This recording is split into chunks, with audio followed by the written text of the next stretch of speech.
Hola a todos, bienvenidos a este video. Hoy vamos a hablar de algo que quizás nunca te has preguntado en voz alta, pero que explica muchísimas cosas del mundo que nos rodea. ¿Por qué algunos países viven bien y otros no? ¿Por qué en ciertos lugares la gente tiene acceso a buenos hospitales, universidades de calidad y trabajos dignos, mientras que en otros países millones de personas no tienen ni siquiera agua limpia en sus casas? La respuesta tiene que ver con el desarrollo económico, y eso es exactamente lo que vamos a explicar en este video. Así que hay que acomodarnos porque es el tema más interesante de lo que parece. Lo primero que tenemos que entender es que el desarrollo económico no es lo mismo que tener mucho dinero o que la economía crezca. Mucha gente confunde estas dos cosas, pero son distintas. Imagínate una fábrica que produce y vende cada vez más. Los números se ven bien, la economía crece, pero si ese dinero lo recibe solo el dueño y los trabajadores siguen ganando lo mínimo, sin ningún seguro de salud, sin pensión, viviendo en condiciones difíciles. ¿Eso es desarrollo? No lo es. El desarrollo económico es un proceso que va mucho más allá del crecimiento del Producto Bruto Interno, que del PBI. Implica cambios profundos en el que vive la gente. Que haya más trabajos bien pagados, que las personas puedan ir al médico cuando lo necesiten, que los niños y jóvenes terminen sus estudios, que las leyes se cumplan y las instituciones funcionen con honestidad. El Programa de las Naciones Unidas para el Desarrollo, conocido como el PNUD, lo explica muy bien. Dice que el desarrollo tiene que entenderse como la expansión de las libertades reales que disfrutan las personas. Eso viene de una idea de que la economía, según Amartya Sen, quien decía que no basta que existan hospitales, sino que la gente pueda acceder a ellos de verdad. No basta con que hayan escuelas, sino que los niños puedan asistir y aprender. Eso es lo que realmente importa. Y hay una diferencia clave que vale la pena marcar. El crecimiento económico se refiere solo al aumento de la producción, sin importar cómo se reparte. El desarrollo económico, en cambio, incluye equidad, sostenibilidad, bienestar para todos. Un país puede crecer mucho y seguir siendo profundamente desigual. Por eso, el crecimiento por sí solo no garantiza el desarrollo. Ahora bien, si el desarrollo es algo tan amplio y complejo, ¿cómo lo medimos? Aquí es donde entran los indicadores. Los economistas y organismos internacionales usan principalmente tres para comparar los países entre sí. Iniciamos por el PBI, el Producto Bruto Interno.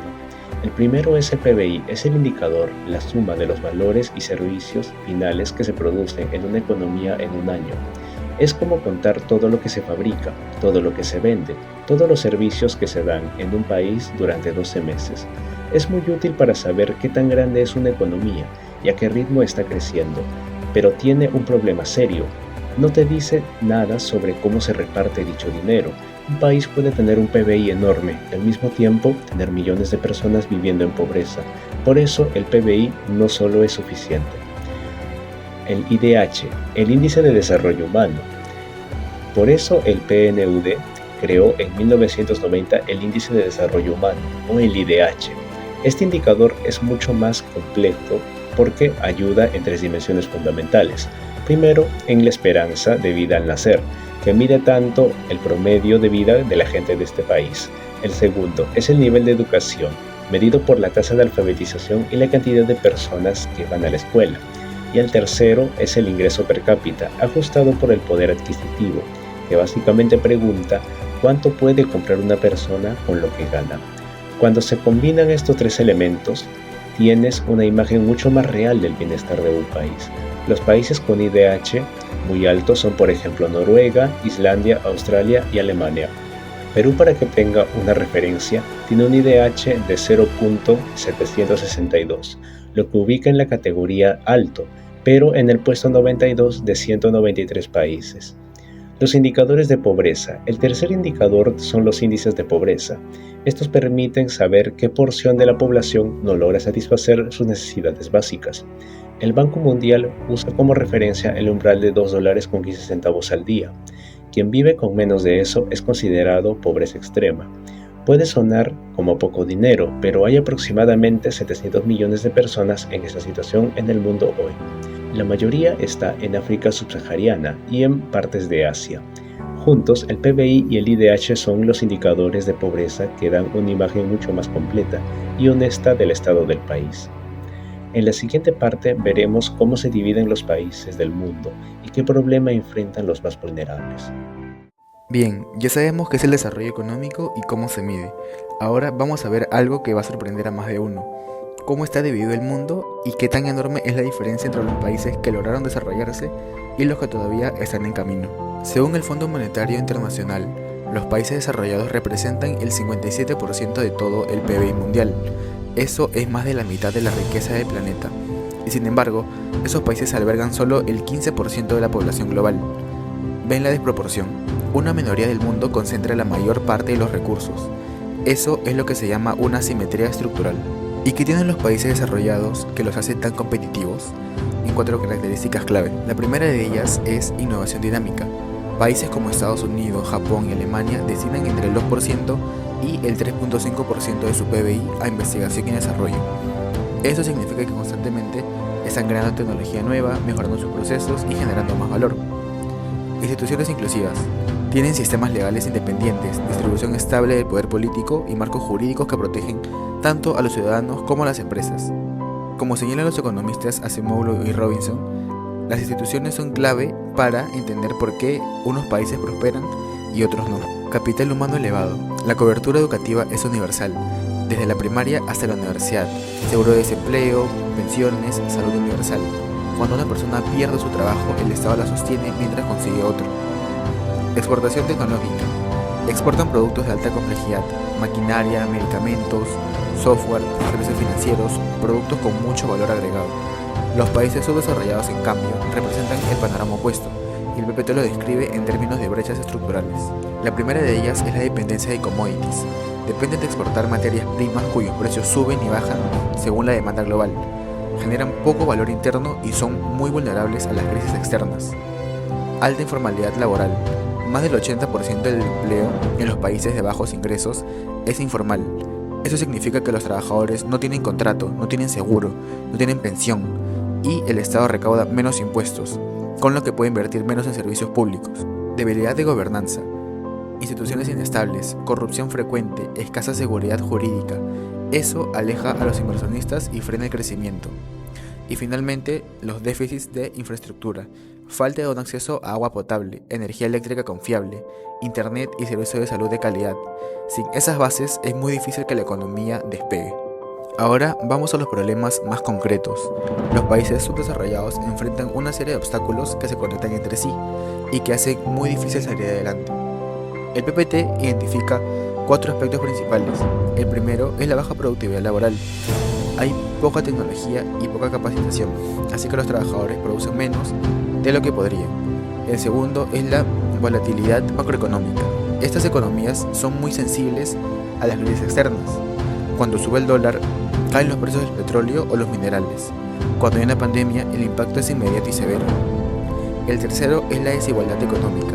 El ingreso está muy mal distribuido. Y el cuarto es el acceso limitado al crédito. Millones de pequeños empresarios y familias no pueden acceder a préstamos porque no tienen garantías. Sin crédito no hay inversión, sin inversión no hay crecimiento. Pasando al siguiente punto, el PPT agrupa 3 problemas sociales e institucionales que juntos forman una de las combinaciones más destructivas para cualquier país. La pobreza limita el acceso a educación, salud, vivienda y oportunidades económicas, afectando directamente a la calidad de vida. No es solo no tener dinero, es no poder elegir, no poder planear el futuro, no poder salir del ciclo. La corrupción desvía los recursos públicos que deberían ir al desarrollo y reduce la confianza en las instituciones. En Perú se estima que la corrupción cuesta alrededor del 3% del PBI al año. Ese dinero podría pagar hospitales, colegios y carreteras. Y el lavado de activos introduce dinero de origen ilícito, como el de narcotráfico o la minería ilegal, en la economía formal. Eso afecta la estabilidad financiera del país y favorece que las actividades ilegales sigan creciendo. Según el Gafi, se lavan entre 800.000 millones y 2 billones de dólares al año a nivel mundial. Hemos visto qué es el desarrollo, cómo se mide y cuáles son los problemas más graves de los países subdesarrollados. Ahora vamos a entender por qué esos problemas persisten, aunque muchos países lleven décadas intentando resolverlos. La respuesta tiene mucho que ver con la dependencia económica. En el capítulo 5, Dependencia y falta de independencia económica, aquí vamos a organizar la dependencia económica en 3 grandes dimensiones, y las 3 se aplican directamente al caso peruano. La primarización es el nombre técnico para algo muy simple: depender de exportar materias primas, las llamadas commodities, en lugar de productos con un valor agregado. En el Perú, el 60% de las exportaciones corresponden a la minería, que esta las integra el cobre, el oro, el zinc y la plata. ¿Por qué eso es un problema? Porque el precio de esos minerales lo fijan los mercados internacionales, no nosotros. Cuando el precio del cobre sube, el país recauda más y todo parece ir bien, pero cuando baja hay menos dinero para el Estado, se recortan inversiones y la economía se resiente. Dependemos de algo que no controlamos. El economista Raúl Prebisch lo identificó hace décadas con lo que se llama el efecto Prebisch-Singer. A lo largo del tiempo, los precios de las materias primas tienden a bajar con relación con los precios de los productos industriales. Eso significa que los países exportadores de materias primas necesitan vender cada vez más para poder comprar la misma cantidad de bienes industriales. La brecha se va ensanchando con los años. La segunda dimensión es la brecha tecnológica. Los países subdesarrollados no generan tecnología propia, no tienen centros de investigación potentes, no tienen industrias farmacéuticas propias, no desarrollan software a gran escala. Entonces, para producir, tienen que usar tecnología de otros países y pagar por ello. La UNCTAD, que es la Agencia de la ONU para el Comercio y el Desarrollo, calcula que los países de ingresos bajos y medios pagan más de 300.000 millones de dólares al año solo en regalías e impuestos por usar tecnología del norte industrializado. Ese dinero sale de esas economías y va a los países ricos que controlan las patentes. Es una transferencia constante de riqueza que no se ve en los titulares, pero que es enorme. La tercera dimensión es la asfixia financiera. Muchos países subdesarrollados necesitan endeudarse con organismos como el Banco Mundial o el FMI para financiar su desarrollo, pero esos préstamos vienen con condiciones, lo que el economista Joseph Stiglitz critica fuertemente. Las llamadas condicionalidades obligan a los países a aplicar ciertas políticas económicas, aunque no siempre sean las más apropiadas para su realidad. Y cuando la deuda se acumula, el servicio de la deuda, que es el pago de capital más los intereses, consume una parte enorme del presupuesto. Eso deja menos dinero para la salud, educación e infraestructura. El FMI reporta que más de 60 países de bajos ingresos están en situación de sobreendeudamiento o en riesgo elevado de llegar a ese punto. Es una trampa difícil de salir, pero países como Corea del Sur y Singapur lograron salir de este ciclo apostando por la educación, la tecnología propia y la diversificación productiva. No ocurrió de la noche a la mañana, tomó décadas de decisiones sostenidas, pero demuestra que sí es posible cambiar el camino. Para terminar, vamos a hablar del Perú de manera directa, porque todo lo que hemos explicado no es solo teoría, se vive en nuestro país todos los días. Como primer punto tenemos la corrupción en el Perú. Aquí identificamos los principales problemas, que son los casos de corrupción en instituciones públicas, el desvío de recursos del Estado, la pérdida de confianza ciudadana y que existe una menor inversión en el desarrollo económico. En Transparencia Internacional, ubica al Perú en el puesto 99 de 180 países en el índice de percepción de corrupción, con una puntuación de 33 sobre 100. Para tener una referencia, Dinamarca tiene 90 y Chile tiene 66. Esa diferencia no es pequeña, refleja sistemas institucionales completamente distintos. El caso más conocido es el de Odebrecht, la empresa brasileña que admitió haber pagado más de 29 millones de dólares en sobornos a funcionarios peruanos a cambio de contratos de obras públicas. 6 expresidentes fueron investigados o procesados en relación a este caso. Y el costo no solo fue económico, fue una crisis de confianza de la que el país todavía se está recuperando. Siguiendo con la seguridad ciudadana, aquí señalamos 4 efectos principales, que son el incremento de robos y extorsiones, la expansión del crimen organizado, el aumento del gasto en seguridad y la reducción de inversiones y turismo. El INEGI reportó que el 26.5% de los peruanos mayores de 15 años fue víctima de algún delito en 2022. Las ciudades más afectadas son Lima, Trujillo, Callao y Arequipa, y esto tiene un costo económico real, porque las empresas destinan entre el 3 y el 5% de sus ingresos anuales a una seguridad privada. Ese dinero no va a crecer, no a mejorar salarios. En sí se va en protegerse de un problema que el Estado aún no ha logrado resolver. Como último punto tenemos las acciones del Estado.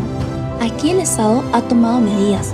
Se han fortalecido los organismos de control con una mayor transparencia en las contrataciones públicas a través de unos sistemas electrónicos. También se ha reforzado la presencia policial y hay programas de seguridad y control institucional en marcha. El Plan Nacional de Seguridad Ciudadana 2023 a 2026 plantea una estrategia que incluye al Ministerio del Interior, el Poder Judicial, el Ministerio Público y los gobiernos locales.